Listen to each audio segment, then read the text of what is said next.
విశాఖ కేజీహెచ్లో విద్యుత్ సరఫరా నిలిచిపోయింది. ఆసుపత్రి అంతా చీకట్లు అలుముకున్నాయి.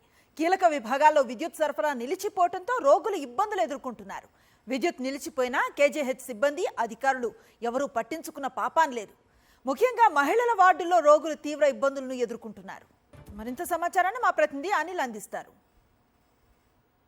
కేజీహెచ్లోని కీలక వార్డుల్లో పూర్తిగా విద్యుత్ నిలిచిపోయినటువంటి పరిస్థితి. చీకట్లోనే వైద్యం కొనసాగుతుంది. చాలామంది రోగులు చీకట్లోనే బెడ్లపై పడుకున్నటువంటి పరిస్థితి. ముఖ్యంగా భావనగర్ వార్డులో ఉన్నటువంటి స్త్రీల విభాగంలో ప్రస్తుతం మనం ఉన్నాం. చూడొచ్చు, పూర్తిగా చీకట్లో అలుముకున్నటువంటి పరిస్థితి ఉంది. ఒక్క ఫ్యాన్ కానీ లైట్ కానీ పూర్తిగా పనిచేయడం లేదు. గడిచిన కొద్ది గంటలుగా రోగులంతా తీవ్రంగా ఇక్కట్లు పడుతున్నటువంటి పరిస్థితి. అయినప్పటికీ కూడా విద్యుత్తును పునరుద్ధరించినటువంటి సందర్భం కనిపిస్తూ ఉంది. మొత్తంగా రోగుల బంధువులు కూడా ఇసునకర్రలు పట్టుకొని విసురుకుంటున్నటువంటి విజువల్స్ను కూడా మనం స్క్రీన్పై చూడొచ్చు.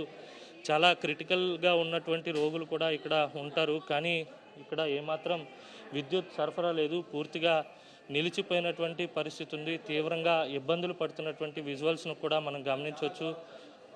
ఎంతసేపు అవుతుందండి కరెంట్? 2 గంటల నుంచి సార్, ఉదయం 11 పోయింది. అంటే అడిగారా ఇక్కడ సిబ్బందిని ఎవరినైనా అడిగారా? సిబ్బందిని ఎవరిని అడగండి, నేను వచ్చాను. మా బామ్మ నాకు చెప్పాడు, మధ్యాహ్నం 3 గంటలకు వస్తే వాడు కరెంట్ లేదని చెప్పాడు మాకు, అంతే. దాని తర్వాత ఇప్పటివరకు కరెంట్ రాలేదు. అది అంటే మరి ఏదైనా వార్డుకి షిఫ్ట్ చేయడమో లేదా జనరేటర్ ఏదైనా? సార్, వార్డులు ఖాళీ లేక ఇక్కడ తీసుకొని వచ్చేస్తాను, అందరం కింద కూడా వేసేస్తాను సార్. మరి ఇంకెక్కడ చేయమంటారు చెప్పండి సార్. అది అధికారులు ఇప్పటి వరకు పట్టించుకోవడం ఏ విధంగా అనిపిస్తుంది? రాలేదు సార్. ఎవరైనా వస్తాయని చెప్తే ఎవరైనా వస్తాయి కదా సార్ ఏదైనా సార్ సమాధానం ఇవ్వడానికి. అది మరి ఇక్కడ ఉన్న స్టాఫ్ని కానీ నర్సులను కానీ ఎవరిని మీరు అడగరు? ఏం లేదు సార్, ఎవరైనా సరే వస్తుందని చెప్తున్నారు, అంతే సార్. ఇంకేట్లేదు, వస్తుందని చెప్తున్నారు. అరగంట అంటే అరగంట అలా పెంచుకొని పోతాం. మరి ఎంత టైం మీద అవుతుంది కదా సార్. అది లెక్క. మరి ఇలా అయితే ఇబ్బంది కదండి చాలా. కదా సార్, రేపు పొద్దున్న ఇప్పుడు మా మిస్సెస్ బ్రెయిన్ తింటూ ఉన్నది, వచ్చిన పెద్ద బ్రెయిన్ స్ట్రోక్ వచ్చింది. అలా టైం నేను ఏం చేయాలి సార్? అంతే కదా సార్. రేపు పొద్దున్న ఏదైనా అయిందంటే ఇప్పుడు ఎవరు బాధ్యత చెప్పండి. అది ఇది మొత్తం మీద మనం చూడొచ్చు, ప్రత్యక్షంగా రోగులు నరకం అనుభవిస్తున్నటువంటి పరిస్థితి భావనగర్ వార్డులో కనిపిస్తుంది. మొత్తంగా చూస్తే మీరు ఎప్పుడు వచ్చారండి? మీరు ఎవరితో? మేమైతే 2:30కి వచ్చాం ఇక్కడికి. అప్పటి నుంచి కరెంట్ లేదు. మరి ఇబ్బంది కదా, అధికారులు కానీ ఎవరు? అది ఇద్దరికి చెప్పాం, అయితే వస్తా అంటున్నారు, ఎప్పటిదాకా రాలేదు.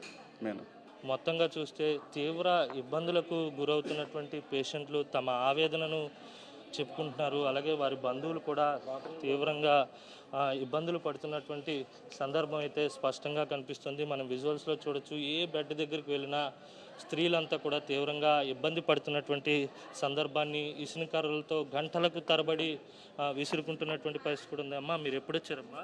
1 గంటకు వచ్చామండి. 1 గంట నుంచి కరెంట్ లేదు, ఫుల్గా ఎండ. ఏంటది, బాత్రూంలో వాటర్ కూడా లేదు. జెంట్స్ కూడా అటు సైడే వెళ్తున్నారు. కనీసం అది మాత్రం పట్టించుకోవట్లేదు. చాలా ఇబ్బందిగా ఉంది. మాకు ఆవేశాలు వచ్చేస్తున్నాయి గాలి లేక. ఎంతకని ఇసురుకొని కూర్చుంటాము, భయం వేసేస్తుంది. ఏ క్షణాన్ని ఎలాగైపోతాం ఏంటనేసి. బ్లడ్ లేక మేము అడ్మిట్ అయ్యాం. అయినా సరే మరి ఇలాగా ఉంటుంది పరిస్థితి. ఇప్పుడు ఏం చేయాలో అర్థం అవట్లేదు. బాత్రూంలో వాటర్ లేదు,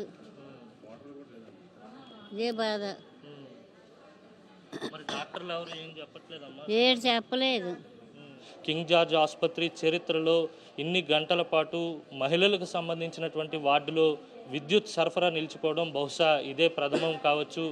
అత్యంత దయనీయ పరిస్థితి కింగ్ జార్జ్ హాస్పిటల్లో కనిపిస్తుంది. వీడియో జర్నలిస్ట్ అప్పలరాజుతో కలిసి అనిల్, సాక్షి టీవీ, కింగ్ జార్జ్ హాస్పిటల్ నుంచి.